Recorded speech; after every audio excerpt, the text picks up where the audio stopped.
তাকবীর, নারে তাকবীর। আমরা নেতা তৈরি করব, কথা ঠিক কিনা? কি বলতেছিলাম?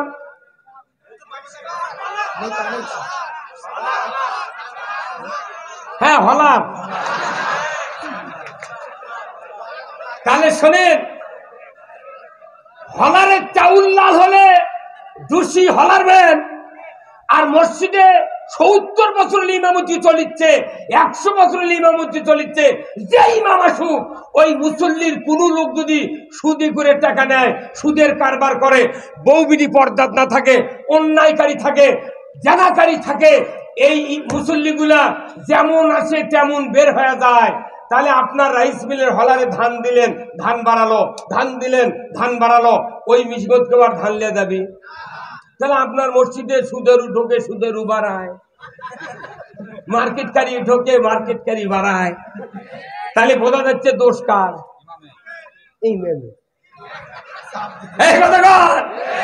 কেন দোষ? ইমামের দোষ নয়, আপনি যে কম দামি ইমাম নিয়েছেন। এখন বর্তমানে বাংলাদেশে ইমামতি দিতে, নিয়োগ দিতে কমিটির লোক তলে তলে ডিবির মতো তথ্য নেয়, ওই কোন দল করে, কি করে, তবলিগ করে না কওমি মাদ্রাসা না আলিয়া মাদ্রাসা, দেখো তো ওর বাগাওয়াত থেকে ওই কোন দল করে। এ ভাই কথা কি? কেউ যদি আল্লাহর দল না করে, ওর পাশে নামাজ পড়া যাবে না।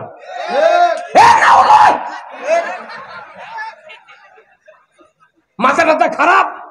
তুমি যদি আল্লাহর দল ঘৃণা করো, তুমি যদি আল্লাহর দলকে যদি শ্রদ্ধা না করো, তুমি মৃত্যুর পর কেন বললে বিসমিল্লাহি ওয়া আলা মিল্লাতি রাসূলিল্লাহ? তোমার কে দিল এই সাহস বলার? এই বাংলাদেশে একজন মানুষ মনে করেন তাবলীগ জামাত করে, ধরেন ইসলামী একটা দল করে, উনি আবার যা পীর সাহেবের মুরিদ হবে, উনি আবার যা ভোট দিচ্ছে এমন একটা মার্কা, ও কি ধরে তাতে গুরু হয়। ই যখন মরে যায়, ই আবার যা আর এক দলের ঢোকে, ওই যে মুন্সি ঢুকে দিল বিসমিল্লাহি ওয়া আলা মিল্লাতি রাসূলিল্লাহ। তাহলে এই লোকের সাপোর্টে কয়টা দল কাজ করছে? চারটা। কিয়ামতের দিন আল্লাহ জিবরাইল কবে শুনত, ই বাঁচা থাকতে 3 দল করেছে, আর মরার পর আর দল ঢুকিছে। আমি কোন দল নেব তুই ক? মাথা ঠিক আছে? এই অক্সিজেন, এই পানি, বালু, পাথর, এই দেহ 270 কোটি টাকার পার্স আছে আমার দেহে। এই দেহগুলার পার্স দিচ্ছে তোমাকে মানুষের আনুগত্য করার জন্য, তোমাকে দেওয়া হয়েছে আল্লাহর আনুগত্য, রাসূলের অনুসরণ করার জন্য। আর এটা কিভাবে করবেন? তার ট্রেনিং হলো রমজানের রোজা। তামান 11টি মাস বেতের পড়েছি আমরা একা একা, আজকে বেতের পড়া হচ্ছে একসাথে। আমরা ইফতার করি। এই বগুড়াতে যতগুলা উকিল আছে, বড় বড় শিক্ষিত লোক আছে, যত বড় বড় নেতা আছে, বক্তা আছে, কেউ ঘড়ি থেকে ইফতার করে না। করে কার শুনে?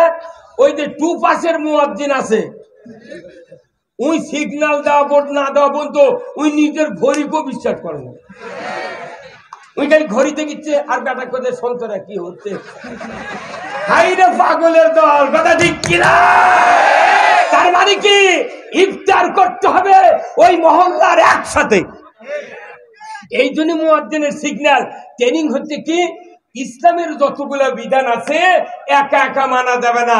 তারাবি একসাথে, বেতের একসাথে, সিহরি একসাথে, ইফতার একসাথে, ফিতরা একসাথে, যাকাত একসাথে, পর্দা একসাথে। এটা হলো রোজার শিক্ষা। আপনি রোজার করছেন মুত্তাকি হওয়ার জন্য। কিয়ামত পর্যন্ত বাংলাদেশের মানুষ মুত্তাকি হতে পারবো না। যতক্ষণ মুত্তাকি আমরা চিনতে ভুল করব, কিয়ামত পর্যন্ত মুত্তাকি হওয়া যাবে না। তাহলে মুত্তাকি চিনতে গেলে এখন আপনাকে মুত্তাকি কাকে বলে এটা শোনা দরকার। হে রাজি আছেন শুনতে? কারা কারা দুহাত তুলে দেখান। আল্লাহু আকবার, আল্লাহু আকবার। আচ্ছা বলেন তো, আজ থেকে 1500 বছর আগে 12.5 লক্ষ বর্গ মাইল শাসন করেছিলেন আল্লাহর রাসূল কি দিয়া? ধরে কোন কি দিয়া? তখন কোন বেদাত ছিল, শিরক ছিল কোন রকমের না? সে তো মূলত পাঠন করে গেছে রাসূল। এখন আবু বকর উমর ফারুকের সময় শাসন করছেন ওনারা অর্ধেক পৃথিবী, কেউ 10 বছর, কেউ 4 বছর। ওই সময় বেদাতের গন্ধও ছিল না। আজকে বাংলাদেশে দেখা যায় হাজার হাজার আলেম ওলামা তারা ইউটিউব ফাটে ফেলে দিচ্ছে, এটা বেদাত, ওটা বেদাত, তুই বেদাত, ই বেদাত। পেশাব করে ঢিলে লিও না, তুমি বসে থেকে নবীকে সালাম দাও, এটা করা যাবে না, উটা করা যাবে না, ওই বেদাতের ডিলের। কিন্তু 1 নম্বর বেদাত কোনটা দেখুন, শোনেন। হযরত আবু বকর যখন প্রেসিডেন্ট হলেন, আমিরুল মুমিনিন হলেন, তখন তার দেহ সুডম দেহের অধিকারী, তার স্বাস্থ্য ছিল ভালো। একদিনের ইতিহাস আমরা পড়ে দেখেছি, 19 দিন, যে আবু বকর সিদ্দিক রাদিয়াল্লাহু তাআলা আনহুর এই লুদির ভাঁজের ভেতরে একটা মাছি পড়ে থেকে কখন মেন চাকা লেগে মরে আছে। আল্লাহু আকবার। মানুষ যার লুদি একটু বড়, এর 3-4টা থাক হয় না ভাই, এই খোঁজের মধ্যে মাছি কখন মেন আটকে গেছে, আবু বকর জানে না, মরে গেছে মাছি। সেই মানুষটা যখন রাজত্ব পেলেন আরবের, তখন পুরো শরীর শুকে কাঠ হয়ে যাচ্ছে, শুকে শুকে যাচ্ছে। আর এখনকার নেতাকে নির্বাচন যখন করে পেয়াট এটি চুলকায়, এটি চুলকায়, নির্বাচনের সময় পেয়াট এটি চুলকায়। নির্বাচনে যখন ক্ষমতা যায় 5 বছরের ভেতর পেয়াট যায় 3 ফুট দূরে। এটি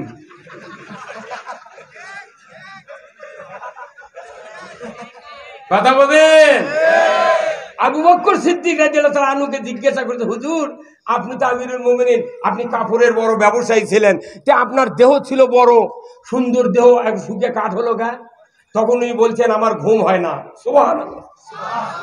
আবু বকর বললেন আমার ঘুম হয় না যেদিন থেকে হযরতে রাসূল আকরাম সাল্লাল্লাহু আলাইহি সাল্লাম অসুস্থ হয়ে ঘরের ভেতরে, হুজরা খানার ভেতরে আয়েশা রাদিয়াল্লাহু তাআলা আনহার বুকের সাথে পিঠ লেগে দিয়া মাথাটা উঁচু করে মসজিদে নববীর দিকে নজর করে বলেছিলেন, আমার সাহাবীরা তোমরা আজ থেকে আবু বকরের পেছনে তোমরা ইক্তেদা করো।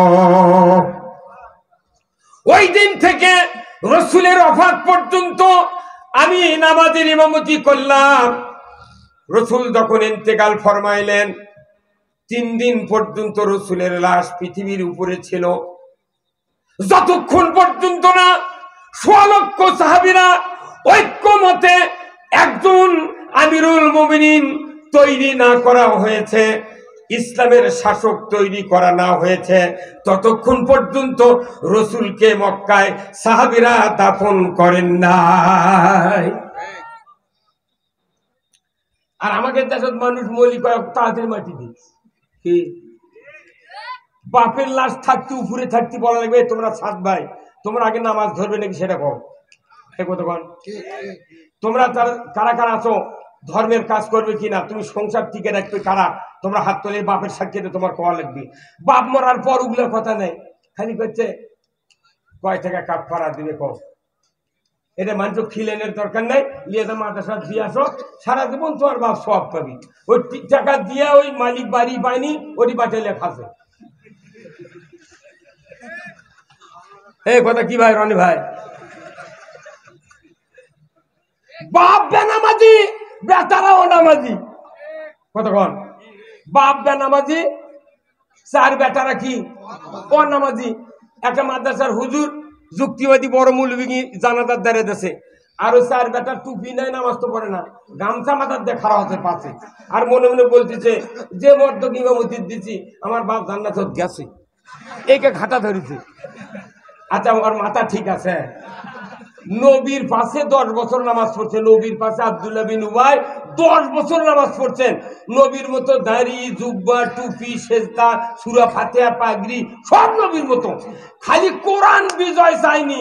এই জন্য সূরা তাওবার 80 নম্বর আয়াত নাযিল করে আল্লাহ বলছেন সাবিনা মাররাতান, হে রাসূল যে লোকের জন্য জানাজাত আপনি দাঁড় হতেন দোয়া করার জন্য, এই লোকটা কোরআন বিজয় চাইনি, অতএব 70 বার মোনাজাত করলে আর জন্য কবুল হবে না।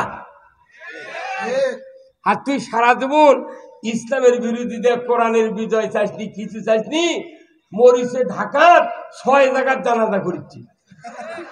সংবাদ সংবাদ ছয় জায়গার জানাজা করছে, তোর মাথা ঠিক আছে? নবীর পাশে মুক্তা দি কোরআন বিজয় চাইনি তাই কথে 70 বার দোয়া নবী তুমি করলে কবুল হবে না, আর আমাকে 8 মুন্সির দোয়া কবুল হবে? খালি ফেরেস্তা, আদাবের ফেরেস্তা আকাশমণি ডাল নিয়ে কবরদারি আছে, তুই খালি নামে দিয়ে তোর বাটাম ফাটে শেষ করবো। কথা দেখছে না তোর গোনা দিন ফু রাইয়া যাবে, যৌবনে লাগবে ভাতি, ওই দেখা যায় ডাকিতেছে তোমায় কবরের বাটি। সন্ধ্যার আগে 2 বাজাই বেলা, এক পলকে ভেঙ্গে যাবে তোমার রঙ্গেরি মেলা। কারে দিবা তুমি জোরে ধমক, কারে দিবা তুমি জোরে ধমক, কার মাথায় ভাঙবে লাঠি, ওই দেখা যায় ডাকিতেছে তোমায় কবরের মাটি। আমাদের বাংলাদেশ এখন ধমকে চলিচ্ছে, যাই যেতে পারছে ধমক। গত পরশু দিন আমি রাত্রে চোখের পানি পড়ে গেছে, গরিব মানুষ সাঁচিলাও বেচতে যাচ্ছে, এই যে বউ গাড়ি না একটা দুটো নেতা ঘুন্ডে চলে যাচ্ছে, কত ভাই একটা সাঁচিলাও দাও তো, তনুই কত ভাই আমরা শেয়ারে ব্যবসা করি, সাঁচিলাও আমি একা দিবার পারবো না। তাহলে ওরা কবি আরেকটা সাইছিলাও কি গুনে কেন 150, তুই একটা কি করলো? ওরা কিছু দূর দা ওই গাড়ির আগে হুন্ডা খাড়া করে দাঁড়িয়ে মোটটা সাঁচিলাও আচার দিয়ে ভাঙ্গে শ্বাস করছে রে। কি ফেরাউন করেছিল তরমুজের দোকান, ফেরাউন এই বীজ ভাও কিনে লেছে, কেজি ভাও বেচিচ্ছিল। সেই ফেরাউনের ব্যবসায়ী হবে বাংলাদেশে দেখুন। ওরা দশহর, ওরা খুলনা, তারপর বেনাপুলের তরমুজ কিনিচ্ছে বীজ ভাও কিনে লেছে, এটি 80 টাকা কেজি, 40 টাকা কেজি। জনগণ কেউ কিছু করছে না। সেদিনকে একটা লোক বলেছে 7 দিন কেউ তরমুজ কিনবে না, যাহা কেনা বাদ দিচ্ছে একবারে 40 কমে গেছে। কথা বল রানি ভাই, কথা বল, একবারে 40। আমি চিন্তা করলো এটা আরেকটু ডেট দিতে 15 দিন দিত। তরমুজের আলাদা করলেন, বাবা নিয়ে যা, তোরা খাতাও সোয়াব হবি রে। কথা কর, এগুলা কথা মসজিদে বলা লাগবে ইমামের। ইমাম তুমি তো মানুষের বাড়ি ইফতার করিচ্ছ, তুমি মানুষের বাড়ি ইফতার করছো, গরিবের কি হচ্ছে? আমি গরিবের পক্ষে, রিকশার পক্ষে, তামাম ইমানদারের পক্ষে কথা বলি। 5 মিনিট লাগবে এই তরকারির দাম কমতে, কিন্তু কেউ কিছু করছে না। জনগণ ঠিক হন। আমি বলতেছিলাম আবু বক্কর লুদি কুমেদা কি হয়ে গেছে, শুকান কাঠ, কথা ঠিক কিনা? উনি বলছেন, ওনারা বলছেন হুজুর এত সুধাম দেহ শুকিয়ে কাঠ হলো কে? উনি তখন বললেন আমার ঘুম হয় না, আমার ঘুম হয় না। আমি যখন রাষ্ট্রের দায়িত্ব পেয়েছি, আমার মনে হয় ওই ফুরাত নদীর তীরে যদি একটা ছাগলের বাচ্চা, কুকুরের বাচ্চাও যদি অনাহারে মারা যায়, আমি আবু বক্করকে কিয়ামতের ময়দানে আসামির কাঠগড়ায় জবাবদাহি করতে হবে। কতক্ষণ? তাহলে তার চেয়ে বড় মোত্তা কি আর আছে? এই কতক্ষণ দেখা, তার চেয়ে বড় মোত্তা কি আছে? রসুলের পরে পৃথিবীর ভিতরে 1 নম্বর মোত্তাকি ছিলেন আবু বক্কর, সুবহানাল্লাহ। 2 নম্বর মোত্তাকি শোনেন, উমর ফারুকের নাম শোনেন নি? উমর ফারুক করছেন কি একদিন, ওই অর্ধেকটা পৃথিবীর বাচ্চা তো কাগজপাতি সই স্বাক্ষর করিচ্ছে, তখন চামড়াত লেখা ফোরট কালি ভরে লিখিচ্ছে। লিখতে লিখতে একটা মোমবাতি দিয়ে লিখতিস, তখন তো কারেন্ট নেই, কিচ্ছু নেই। এখন কারেন্ট আছে, ফ্যান আছে, এসি ছাড়া ঘুম হয় না, একক তো নামাজ পড়ে না। এইবার রমজানের আগের দিনে, রমজানের আগের বিকেলে আমি সপ্তমদী মার্কেটে দাঁড়িয়ে আছি, একটা লোক জিন্সের প্যান্ট পরে ওই খুরমার দোকানদার করছে, ভাই মরিয়ম খুরমা দাও তো। আমি যা বলছি ভাই, আপনি কি নামাজ পড়ছেন? মাগরিব পড়ছেন না, তো মরিয়ম কি করবেন? আজো আজো খালে তো আপনার কিছু হবে না। নামাজ পড়ে না, মরিয়ম খুরবা খুদিচ্ছে, আর সাধারণ গরিব মানুষ আমের পাতা দিয়ে ইফতার করছে। এই কথা কর। ওই দিন আমি বলি, কেউ জমির ধান আবাদ করবেন না, যার যা লাগবে খাতে সেই আবাদ করেন, জমি প্রতিষ্ঠল। তোরা চাউল পাস করবি সেটা দেখবি।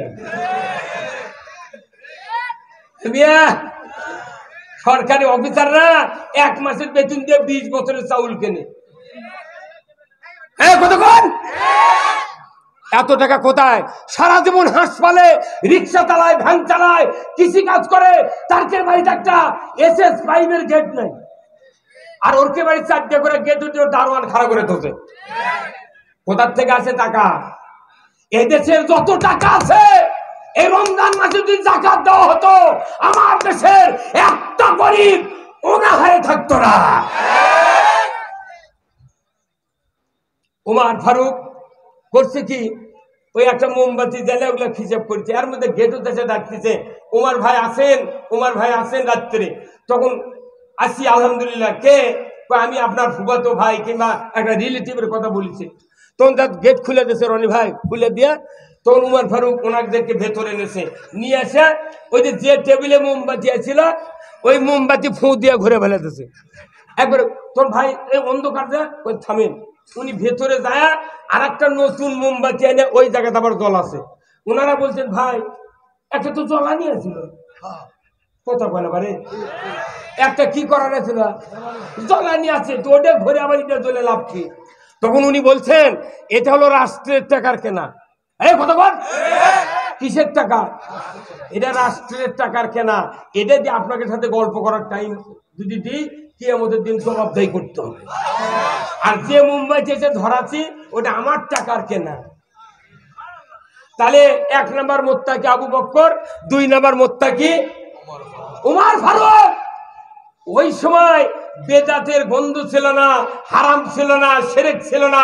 পুরো পৃথিবীর অর্ধেকটা উমর ফারুক এদিন শাসন করেছে। তাহলে ওদের যে মুত্তাকি ওই সময় পৃথিবীতে আর কেউ আছে? তাহলে এখন এই মুত্তাকির চেয়ার গুলা আপনারা কোন জায়গার দিয়েছেন? কুল্লু জবরদখল, ভিলেন, নায়ক নায়িকা ওই চেয়ারের দেশে। যে নেতা কয় বিসমিল্লাহির রহিম, কি ভাই কথা বলে রে, কথা বলে রে, কি কয় বিসমিল্লাহির রহিম। আচ্ছা, যে লোক বিসমিল্লাহ খাওয়ার পারে না, এই লোক যদি আপনার শাসক হয়, আপনার কি উপকার হতে পারে?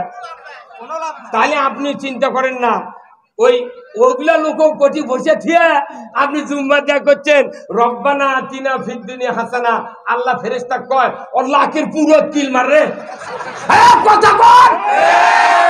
আমরা মুত্তাকি সরে দিয়া যে লোকগুলা কই চেয়ারত বসাচ্ছি, যার কারণে আজকে জাতির দুর্ভাগ্য। আমরা এখন মুত্তাকি, ওই সময় সাহাবেরা মুত্তাকি খুঁজিছে রাষ্ট্রের চেয়ারে যায়, আর এখন মুত্তাকি খোঁজে খানকার যায়।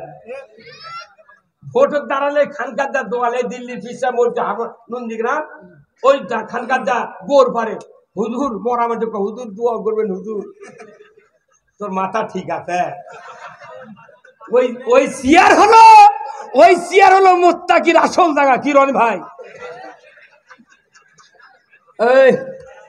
এই কথাগুলো ইমামকে জুম্মাত কওয়া লাগবে। ওই তো পড়ে না, ওইটা 22 বছর আগে পড়িছে, ওটাই খালি এই জুম্মাতে একদিন একটা, ওটা একটা ডিম ভাজিচ্ছে খালি। মিয়া কমটা পড়াই বক্তৃতা হবে না। সমাজের মানুষও জান্নাতের দাওয়া মনে করেন না, অত ঠিক। এই রনি ভাইও একটা নেতা বানান, এই লোকটা যদি উমারের মতো চরিত্রবান বানাতে পারেন, একটা উপজেলার একটা উমার বানাবেন, একটা সিটর একটা উমার বানাবেন, একটা ইউনিয়নত একটা উমার বানাবেন, একটা ওয়ার্ডত একটা উমার বানাবেন। ওই রকম মুত্তাকি, যতক্ষণ পর্যন্ত ওই চেয়ারগুলিতে মুত্তাকি না বসানো হবে, ততদিন নামাজ রোজা হজ যাকাত করলেও আমাদের শান্তি হবে না। এখন এটা পৃথিবী হচ্ছে কি, যারা ধর্মের কাজ করে তারা এক ধরনের নেতা, আর যারা মানুষের শাসক করে তারা এক ধরনের নেতা। নেতা ভাগ করার কারণে, নেতার বিপর্যয়ের কারণে আজকে জাতির কপালে বিপর্যয়। কি রনি ভাই? তাহলে এই বিপর্যয় থেকে বাঁচার জন্য আপনার খলিফা করে বানাচ্ছে, কথা ঠিক কিনা? হয়তো করছেন হুজুর আমাকে, আমরা জনগণ সাধারণ ভোটার, আমরা কি করব, আমাকে ক্ষমতা আছে না। ওই আপনি এই চেয়ারের নষ্ট করার গুরু ঠাকুর, আপনার কারণে চেয়ার পরিবর্তন হতে, কথা ঠিক কিনা? আপনার কারণে। আমি আপনাকে বুঝে দিচ্ছি আপনি কেন তাহলে পৃথিবীতে আসলেন।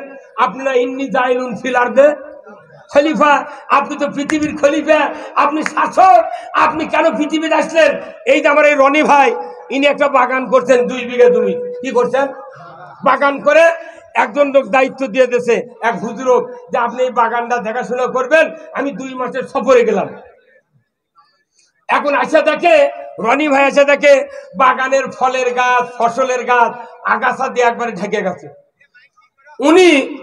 উনি কাক দোষ দিবেন, কার উপর রাগ করবেন? কোন তো কার উপরে? যাক দায়িত্ব ওই মালির উপরে রাগ করবেন, কথা ঠিক কিনা? না আগাছার উপরে। এখন মালিক যে দায়িত্ব দিয়ে গেছে, মালিক করছে কি, কেন আগাছাও আল্লাহর সৃষ্টি, ফসল আল্লাহর সৃষ্টি, আমি কা দাউলি দিয়ে মানে অক্ষতি কর্ম। ওই প্রেম লাগাছে ওই আগাছার সাথে। এই কতবার প্রেম লাগাছে কার সাথে? আগাছার সাথে। তো ওই প্রেমের সাথে আমরাও জড়িত হয়ে গেছি। সুদ হলো আগাছা, চুরি আগাছা, জানা আগাছা, ঘুষ আগাছা, দুর্নীতি আগাছা, বেপরদা আগাছা, অন্যায় অপকর্ম সব আগাছা। আমরা এখন আসল জায়গা বাদ দিয়ে আগাছার সাথে মিল দিছি, কতক্ষণ? তাহলে এই মালি হলো এই ফসলের জম। আমরাও বাংলাদেশে ইমানদার দ্বারা তারা জুম হয়ে গেছে। এই বাংলাদেশে কোরআনের আইন চালু হোক, আপনারা কি চান? কারা কারা চান? 2 হাত তুলে দেখান, 2 হাত তোলেন।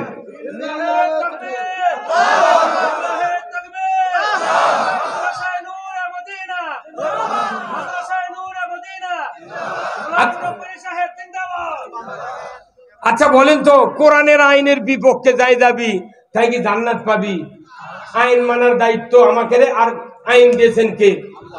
আল্লাহর আইন মানবেন, আপনি জান্নাতে যাবেন। কেন জান্নাত?